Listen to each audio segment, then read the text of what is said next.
Commander Vork leaned back in his hovering command chair, 6 clawed digits tapping impatiently against the polished obsidian armrest. His translucent inner eyelids flickered, a nervous habit he'd developed during his 300 cycles of military service. "So you are telling me this pathetic specimen is what's causing all the trouble?" The science officer Pelax nodded her bulbous green head. "Yes, Commander. Subject designation, human female, name according to their primitive identification system, Morgan Reeves." "Morgan Reeves," Vork repeated, rolling the strange syllables around his mouth like something unpleasant. "And this Morgan, she's the reason we have lost 3 patrol vessels in the last solar rotation?" "Well, not directly, Commander, but our intelligence suggests she's connected to the resistance in ways we don't fully understand." Vork snorted, a sound that sent small puffs of purple vapor curling from his nasal cavities. "Look at her. Fragile. No protective exoskeleton, no natural weaponry, 2 pathetic eyes when any reasonable species would have at least 4. And that skin? It tears if you look at it too hard. Honestly, I have seen more threatening desserts at the galactic cafeteria." The viewing screen displayed the human female in her cell. She sat cross-legged on the floor, her eyes closed, seemingly at peace despite being captured by the most feared military force in 7 galactic sectors. "Perhaps that's what makes them dangerous, sir," Lieutenant Zarbon chimed in from his tactical station. "They don't look like much, but neither does a quantum detonator until it reduces your battlecruiser to its component atoms." "Poetic, Lieutenant. Save it for your retirement speech," Vork growled. "What's she doing now, anyway? Some kind of primitive meditation?" "Unknown, sir. Her vital signs are stable, but her neural activity is unusual." "Unusual how?" "It's as if she's communicating, sir." "With whom?" "We have isolated her cell with 12 layers of psychic dampening fields." Pelax nervously adjusted her uniform collar. "That's just it, sir. We don't know." Commander Vork hated not knowing things. It made his stomach scales itch. "Well, let's find out, shall we? Have her brought to interrogation chamber 3. "And Pelax?" "Bring the neural extractor. The painful one." "Sir, the Treaty of New Rigel explicitly prohibits." "The treaty prohibits using it on sentient species," Vork interrupted with a dismissive wave of his clawed hand. "These humans barely qualify as evolved. Now go." Morgan Reeves felt them coming before the door to her cell even opened. Not with her ears, those were still ringing from the last questioning session. No, she felt them with that other sense, the one the aliens didn't believe existed. The one they were about to learn about the hard way. 4 guards entered, their energy spears humming with enough voltage to drop a charging rhinoceros. Not that these aliens had ever seen a rhinoceros. Poor them. Rhinos were awesome. Up human. "Commander wants words with you," the lead guard grunted in that peculiar accent all the Vraxians had, like they were gargling marbles while trying to speak through a kazoo. Morgan opened her eyes and smiled. "Well, since you asked so nicely." The guards exchanged nervous glances. Prisoners weren't supposed to smile. Especially not human prisoners who'd been subjected to 3 days of what the Vraxians euphemistically called enhanced information extraction techniques. They marched her down gleaming corridors of some metal that wasn't quite metal, more like liquid obsidian frozen in mid-flow. Morgan counted her steps, memorized turns, noted the location of security cameras and ventilation ducts. Not that she'd need that information. But habits were hard to break. The interrogation chamber lived up to its ominous name. Surgical implements lined the walls, each more horrific than the last. In the center sat a chair that was definitely not designed for human comfort, with restraints that automatically adjusted to capture any known anatomical configuration. Behind a transparent barrier stood Commander Vork, Science Officer Pelax, and several other high-ranking Vraxians. Morgan recognized the insignias from the briefings back on Earth. Before everything went to hell. Almost before she volunteered, Morgan Reeves, Commander Vork spoke through the translator embedded in the chamber walls. "I trust your accommodations have been adequate?" Morgan raised an eyebrow. Room service is terrible. And your guys really need to learn about this amazing human invention called deodorant. Vork's scaled face remained impassive, but a vein-like structure pulsed visibly at his temple. Your species' penchant for inappropriate humor in dire situations is noted and tiresome. Sorry, it's a coping mechanism. You know, for when we are abducted by megalomaniacal lizard people with delusions of galactic domination. A guard struck her from behind, sending her sprawling onto the cold floor. Morgan tasted blood but kept smiling. Good. Pain helped focus the mind. You will show respect to the commander? The guard bellowed. Morgan slowly picked herself up. You know what I find interesting? You guys conquered 12 star systems, developed faster than light travel, and created technology that can literally bend reality. Yet you still resort to hitting people when your feelings get hurt. Very evolved. Commander Vork stepped closer to the barrier. Your insolence is nothing but bravado, human. We have studied your kind extensively. Physically weak, technologically primitive, but cursed with enough intelligence to recognize your own inferiority in the cosmic order. It must be maddening, says the guy who's lost 3 warships to our primitive resistance in the past week, Morgan replied, wiping blood from her lip. A flash of genuine anger crossed Vork's face. Those incidents are precisely why you are here. Our intelligence suggests you know the Resistance's next moves, their leadership structure, their weapon capabilities. And you think I'm just going to tell you because you asked nicely? Vork's mouth stretched into what passed for a Vraxian smile, all teeth and no warmth. No, Morgan Reeves. You are going to tell us because the alternative is experiencing pain beyond your species' comprehension. He nodded to Pelax, who activated a device that looked like a chrome octopus with too many tentacles. It hummed to life, appendages twitching eagerly. This is a Thanatos-class neural extractor, Vork explained with obvious pride. It doesn't just cause pain. It harvests it, and catalogs it, learns from it to create new, previously unimagined varieties. And while it works, it will sift through your memories like fingers through sand, extracting every useful piece of information. Morgan maintained eye contact with the commander. Sounds impressive. Does it come with a warranty? Vork blinked, momentarily thrown by the non sequitur. What? A warranty?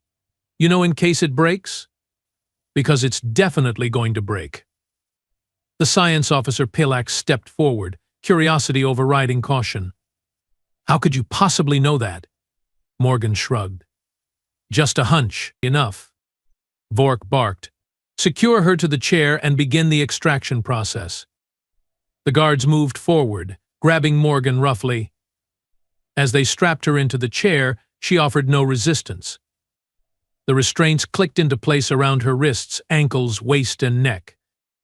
Pelax approached with the neural extractor, its tentacles now fully extended and pulsing with an ominous blue light. Last chance, human, Vork announced. Cooperate, and we can avoid unnecessary suffering. Morgan looked directly into the commander's eyes. You know what your biggest mistake was? Not the invasion, not the abductions. Not even the experiments on human subjects. Despite himself, Vork found himself asking, what was our biggest mistake? Morgan smiled, blood staining her teeth red. You hurt the wrong girl. And then she closed her eyes. General Tannen Vex, Supreme Commander of the Vraxian Expeditionary Force, was not having a good day. First, the reports of another destroyed patrol vessel near the human colony on Mars. Then the inexplicable communications blackout with 3 forward operating bases. And now, an urgent transmission from Commander Vork aboard the detention vessel Inexorable Justice. This better be important, Commander, Vex growled as the holographic connection stabilized. I'm coordinating a planetary pacification operation. The image of Commander Vork flickered into focus, and immediately Vex knew something was wrong. Vork's usually immaculate uniform was disheveled, his scales had lost their luster, and was that fear in his eyes? General, we have a situation, Vork began, his voice uncharacteristically strained. The human prisoner, the female we captured near their lunar defense station. She's not what we thought. Vex felt his patience evaporating like water on a plasma conduit. Be specific, Commander. I don't have time for. She's doing something to my crew. Vork blurted out. Something impossible. 3 guards are dead already. Pilax is catatonic. Lieutenant Zarbon tried to evacuate himself through an airlock without a pressure suit. Calm yourself, Commander. You sound like a hatchling frightened of shadow monsters. With all due respect, General, I'm frightened of something far worse than shadows. Vork glanced nervously over his shoulder. We started the neural extraction procedure, and at first everything was normal. The machine connected to her consciousness began mapping her neural pathways. And then she somehow reversed it, used our own technology against us. The machine didn't extract her thoughts, she pushed hers into it, and threw it into anyone connected to the ship's neural network. General Vex leaned forward, his interest finally piqued. What kind of thoughts? Nightmares, sir. Visions. Impossible things that can't be real but feel more real than reality itself. Zarbon said she showed him the death of stars. Pilax keeps muttering about the spaces between thoughts and the color of time. It makes no sense. Are you compromised, Commander? Vex asked sharply. I don't think so. I wasn't directly connected to the neural network during the procedure. I have ordered all neural interfaces on the ship disconnected. And the prisoner? Still in the interrogation chamber, still strapped to the chair, still with her eyes closed, but Vork swallowed hard. She's smiling, sir. General Vex considered this information. The Vraxian military had encountered many species with psychic abilities before, but humans had been thoroughly scanned and classified as CI null. There had been anomalous readings in a few specimens, but nothing that could explain what Vork was describing. Terminate the prisoner, Vex ordered. Immediately. Sir, we have tried. The guards who enter the chamber, they don't come back out. At least, not as themselves. What does that mean, not as themselves? They return changed, following her commands. Their eyes, it's like looking into empty space. Vex felt a chill run down his spine. An ancestral warning system from before his species had developed rationality and interstellar travel. Quarantine protocols, Commander. Lock down the ship. Prepare for self-destruct if necessary. Yes, General. But there's something else you should know. Vork leaned closer to the transmission device, lowering his voice. Before all this started, she said something. She said, "You hurt the wrong girl." General Vex's inner eyelids flickered rapidly. A threat? Or a warning? I think Vork began, but suddenly the transmission distorted. The commander's image fragmented, his voice becoming garbled. Commander? Report.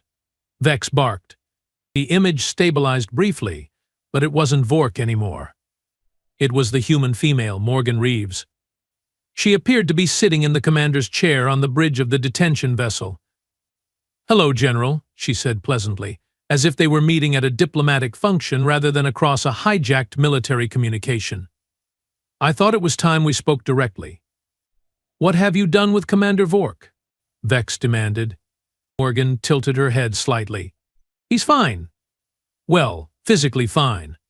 Mentally, let's just say he's reevaluating some of his life choices, particularly the ones involving torture. Whatever abilities you possess, human, they won't save you. That vessel is surrounded by an entire battle fleet. Is it? Morgan asked with apparent genuine curiosity. You might want to check on that. A cold feeling settled in Vex's gut. He gestured to an aide, who quickly consulted a tactical display and then looked up with undisguised horror. The vessels surrounding the inexorable Justice, they are not responding to hails, sir. Morgan's smile widened fractionally. You see, General, we humans have a saying, the enemy of my enemy is my friend. Your neural technology is impressive, very invasive, very thorough, but also very vulnerable. But once you understand how it works, it's not hard to repurpose. What are you?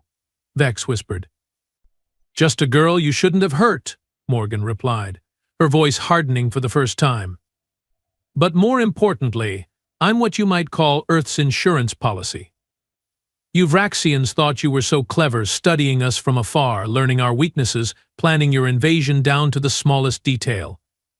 She leaned forward, her eyes seemingly boring into Vex's soul even across the vast distance of space. But you missed something crucial, something hiding in plain sight. You noticed some humans registered anomalous readings on your PSI detection equipment, but you dismissed it as instrument error because it didn't fit your understanding of psychic phenomena. Telepathy, Vex said. But human telepaths would have been detected by our scanners. Morgan laughed, a sound both musical and somehow terrifying. Who said anything about telepathy? What I can do is, well, let's just say it's both simpler and more complicated than that. She stood up, and the camera followed her movement as she walked around the bridge. Vraxian crew members sat at their stations, eerily motionless except for their eyes, which tracked her movements with an unsettling devotion. Your invasion of Earth begins in earnest tomorrow, doesn't it? A simultaneous strike on all major population centers? Very ambitious. Very thorough. Vex felt sweat beading on his scales. That information was classified at the highest levels. Let me make a counter-proposal, Morgan continued. You withdraw your forces immediately. All of them. You declare the Sol system and all its colonies off-limits to Vraxian interference. And in return, I don't turn your entire military against itself. You are bluffing, Vex said, but without conviction. You can't possibly affect our entire fleet from one detention vessel. Can't I? Morgan raised an eyebrow. Your ships all use the same neural network technology. Your commanders all receive the same neural implants. And now that I understand how they work, she tapped her temple. Well, let's just say the infection has already begun. As if on cue, reports began flooding in from across the command center. Vraxian vessels going dark. Others reporting crew experiencing hallucinations, psychotic episodes, or simply vanishing from internal sensors. What have you done? Vex whispered. I have shown your people the truth, Morgan said simply. Some minds can handle it. Most can't. That's not my fault. She stepped closer to the camera, filling the holographic projection with her face, so alien to Vraxian eyes, yet suddenly the most terrifying thing General Vex had ever seen. You have 6 hours to begin withdrawal procedures, Morgan stated calmly. After that, I start getting creative. And General? Don't bother trying to destroy this vessel. The commander has already attempted that 3 times. Each time, the crew members carrying out the orders found themselves unable to remember what buttons to push. Funny how memory works, isn't it? The transmission cut off abruptly, leaving General Vex staring at empty space, wondering if he too was already compromised, already infected by whatever this human had unleashed. And somewhere deep in his mind, he could have sworn he heard laughter. Human. Female. Laughter. 6 hours later, General Tannen Vex stood before the High Council of the Vraxian Imperium, his scales pale with stress. The circular chamber, with its towering obsidian pillars and hovering platforms for each of the 7 counselors, had always intimidated him. Today, it felt like a tomb. You expect us to believe, began High Counselor Drax, her voice dripping with disdain, that a single human female has compromised 15% of our invasion fleet? 23% now, High Counselor Vex corrected, immediately regretting his precision. And rising. Da. A ripple of murmurs echoed through the chamber. Counselor Zeev, the oldest member with scales faded to a pale gray, leaned forward on his hover platform. How? Our intelligence categorized humans as a Class 3 non-psychic species, but their brains lack the tertiary neural cluster necessary for psionic manipulation. Vex swallowed hard. That's what we thought too. But this human, this Morgan Reeves, she's something different. Something we have never encountered before. Spare us your superstitious nonsense, General, snapped Counselor Maeva, her ceremonial armor glinting under the harsh lights. We are the Vraxian Imperium. We have conquered 12 star systems. We have subjugated species that could teleport, transmute matter, even predict the future. And you stand before us, trembling because of one soft-skinned primate? General Vex straightened his spine. With respect, Counselor, I'm trembling because I have lost contact with 67 ships and over 15,000 troops in the last 6 hours. Because 3 entire battle groups have broken formation and are now moving toward our central command stations with weapons hot. Because every officer who's had direct neural contact with vessels under this human's influence starts exhibiting the same symptoms: hallucinations, paranoia, and a compulsion to spread whatever mental virus she's created. High Counselor Drax's inner eyelids flickered rapidly, the Vraxian equivalent of a troubled frown. And you are certain the human is responsible? Not some previously unknown contagion or technical malfunction? I spoke with her directly. Vex confirmed. She made her demands quite clear. Complete withdrawal from the Sol system and all human-controlled territories. Preposterous. Counselor Maeva slammed a clawed fist against her platform's railing. We don't negotiate with inferior species. Perhaps, a new voice interjected, we should consider whether our classification of humans as inferior requires revision. All eyes turned to Counselor Nix, the youngest member of the High Council and head of the Science Directorate. Unlike the others in their ceremonial garb, she wore a simple research uniform adorned only with the insignia of her rank. Explain, Drax commanded. Nix activated a holographic display in the center of the chamber. A 3-dimensional model of a human brain appeared, rotating slowly.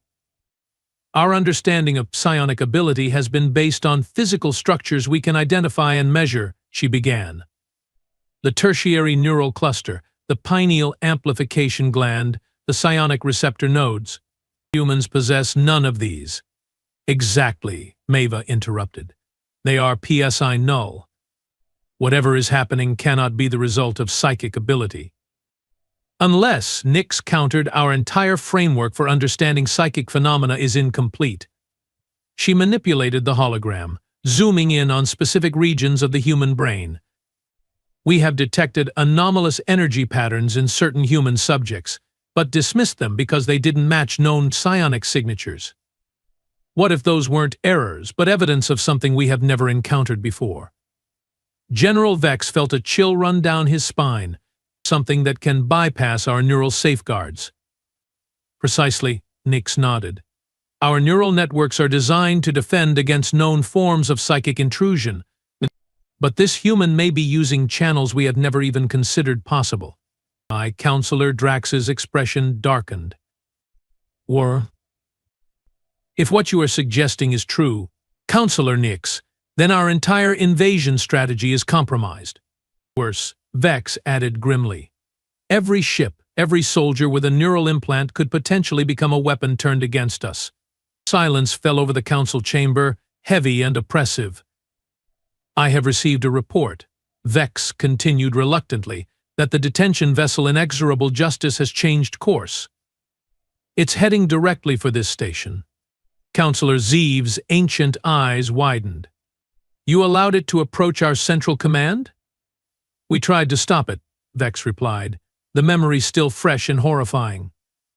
3 interceptor squadrons moved to blockade its path.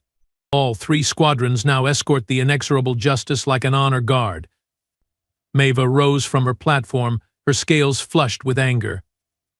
This is absurd. One human cannot possibly possess such power. And yet Nix observed calmly, here we are. High Counselor Drax turned to her military advisor, a grizzled commander named Volt. Options? Commander Volt looked as though he'd rather be anywhere else in the galaxy. We could evacuate the station. Fall back to the secondary command post in the Proxima system. Running? Maeva hissed. From a human? We could attempt direct negotiation, Nix suggested. Learn more about her capabilities. Negotiate from a position of weakness? Ziv shook his head. Unprecedented. There is another option, Volt said quietly. The Omega Protocol. A stunned hush fell over the chamber. The Omega Protocol was the Vraxian military's last resort, a concentrated barrage of dimensional disruptors that would tear apart not just matter, but the fabric of space-time itself within the target zone. It had never been used outside of testing. The collateral damage would be extensive. That would destroy half the fleet, Vex protested. Better half than all, Volt replied grimly. High Counselor Drax closed her eyes, the weight of the decision visible in the slump of her shoulders. Begin evacuation procedures for all essential personnel. Prepare the Omega Protocol as a contingency, but hold for my command. She fixed her gaze on General Vex and opened a channel to the inexorable justice. Let's hear what this human has to say. Well, Morgan Reeves said, her face filling the massive view screen in the High Council chamber. The gang's all here. She sat in the commander's chair on the bridge of the inexorable justice, looking far too comfortable for someone who had been a prisoner just hours ago. Behind her, Vraxian officers moved about their duties with an eerie synchronicity, their movements mechanical, their eyes vacant. Morgan Reeves, High Counselor Drax, began formally. I am Drax, High Counselor of the Vraxian Imperium. You have committed acts of aggression against our forces. Explain yourself? Morgan laughed, a sound that sent uncomfortable ripples through the Vraxian leadership. Acts of aggression? That's rich coming from the species that's been abducting humans for experimentation and planning a full-scale invasion of our planet. Our military actions are sanctioned under Galactic Ordinance 7729B, Drax responded stiffly. Earth has resources vital to the continued expansion of the Vraxian Imperium. Morgan nodded with exaggerated understanding. And I suppose that ordinance also covers torturing prisoners and using neural extractors in violation of the Treaty of New Rigel. Drax shot a glare at General Vex, who suddenly found the floor fascinating. There may have been procedural oversights in individual cases, Drax admitted carefully. But that hardly justifies the widespread mental subjugation of our forces. Subjugation? Morgan tilted her head. Is that what you think I'm doing? I haven't subjugated anyone. I have just opened their minds a little, shown them some things they weren't ready to see. Counselor Nix stepped forward. What exactly have you shown them, Morgan Reeves? Morgan's expression softened slightly. The truth, Counselor Nix, about the universe, about consciousness, about what really lies beyond the quantum foam that your scientists have only begun to theorize about. And this truth drives them insane, Nix asked. Not insane, just different. Some minds can integrate the experience better than others. Your Commander Vork, for instance, is doing quite well now that the initial shock has worn off. Aren't you, Commander? The camera panned to show Commander Vork, standing rigidly beside the captain's chair. His eyes were clear, but there was something fundamentally altered in his bearing, in the way he held himself. I see things differently now, High Counselor, Vork said, his voice unnervingly calm. The invasion of Earth would be a mistake. Not just strategically, but morally, the Counselor Maeva hissed in disgust. He's been compromised. His words are meaningless. Are they? Morgan asked. Ask him anything. He's still Vork, still has all his memories, all his training. He's just expanded his perspective. Enough games, Drax cut in. What do you want, human? I have already told General Vex my terms. Complete withdrawal from Earth and all human territories. A formal declaration that the Sol system is off limits to Vraxian interference, and reparations for the humans you have harmed during your research. Or what? Maeva challenged. You will continue this psychic assault? You are one human. We are an empire spanning 12-star systems. We have resources you cannot imagine. Morgan smiled, and there was something terrible in that expression, not cruelty, but a kind of cosmic pity. You still don't understand what you are dealing with, do you? Let me show you. She closed her eyes.